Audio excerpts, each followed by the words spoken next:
toujours pas avec la négociation en cours et les revendications des salariés.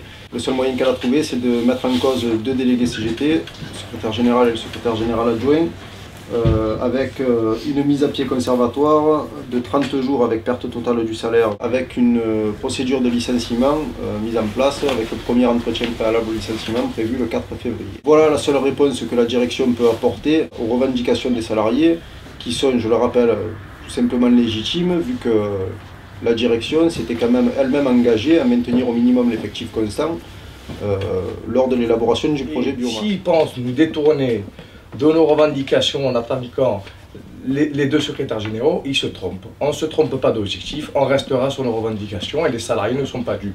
Ils n'iront pas uniquement sur la défense des délégués, ils iront sur le fond du problème, qui est la défense de leurs outils de travail, parce qu'il y a des dégradations. Les entreprises de la branche, aujourd'hui, il y a des atteintes aux droits syndicaux. Donc on a décidé effectivement de prendre ça à bras-le-corps, bien évidemment, dans la fédération, avec les syndicats de la fédération. Et en partant déjà de la situation, bien évidemment, ici à la SNET, mais on a un vrai combat à mener là-dessus. Donc à partir de là, nous, la fédération, depuis le début, on alerte à chaque fois les pouvoirs publics. On a eu quelques contacts, mais très très succincts avec l'entreprise. Donc lundi, quand on a appris la situation des 2 camarades, donc y compris moi j'ai appelé le patron de l'entreprise, bon, pour lui dire que de toute façon, puisqu'il avait décidé de mettre le feu et qu'il aurait toute la fédération en face de lui, s'il allait au bout de ce qu'ils veulent faire. Les engagements clairs, c'était la continuité de la centrale de Gardanne avec un développement industriel pour qu'on continue à fabriquer de l'énergie ici, sur cette terre d'énergie, y compris le développement industriel auprès de la microélectronique.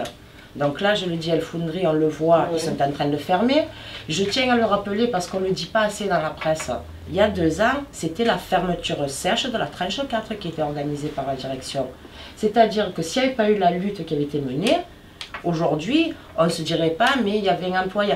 On parlerait de la moitié de l'entreprise qui serait coupée de ses salariés et très vite la fermeture totale de l'entreprise. Donc c'est bien parce que le combat il a été mené comme il a été fait, qu'aujourd'hui on a la biomasse à Gardanne. Toutes les techniques sont bonnes pour eux. Il y a effectivement la question du coût du travail.